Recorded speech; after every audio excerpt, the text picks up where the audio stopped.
భూషణికి రాస్తున్న డ్రీమ్ 2 కోట్ల ఇల్లు, 1 కోటి రూపాయల కారు, 2 లక్షల ఇన్కమ్, మా వైఫ్కి బంగారం, మా పిల్లలకి మంచి చదువు అని చెప్పి రాస్తుంటే మా వైఫ్ పక్కన కూర్చొని ఏమైందో మొన్నటి దాకా బాగుండే, ఢిల్లీకి పోయి వచ్చినాక కోట్లని రాస్తున్నాడు.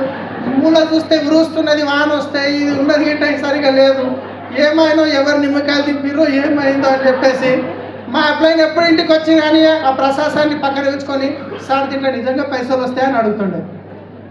అదే మా వైఫ్ దొరకని ఎన్ని ఉంటే ఇద్దరం కలిసి పని చేస్తే సక్సెస్ ఇంకా తొందరగా వస్తుండే రాకుండా. సో మీరు ఆ స్మార్ట్ పని చేయకండి. వైఫ్ అండ్ హస్బెండ్ ఇద్దరు రండి. వైఫ్ అండ్ హస్బెండ్ మీరు ఏం చేస్తారు, మా వైఫ్ని ఇంటికాడ పెడతాను, ఎఫ్ఆర్కి వస్తారు, వచ్చిన సందిగా మీరు దుంకుతుంటారు ఇక ఎట్లా బెలూన్ లాగా.